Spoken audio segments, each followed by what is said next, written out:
একটি Chinese AI DeepSeek পুরা দুনিয়াকে অবাক করে দিয়েছে।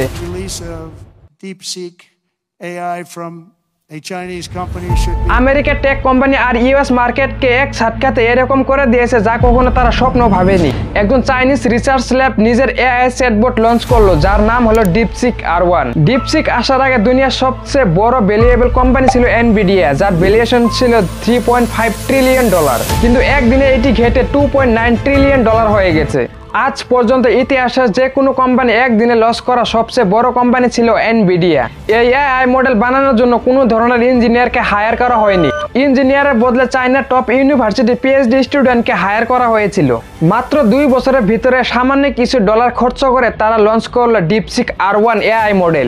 এটি বানানোর জন্য মাত্র 200 লোক ইনভলভ ছিল আর 95 মানুষের বয়স 30 বছরেরও কম ছিল। ওপেন এআই আর ডিপসিক এর মাঝে যদি কম্পেয়ার করেন তাহলে ওপেন এআই এর মাঝে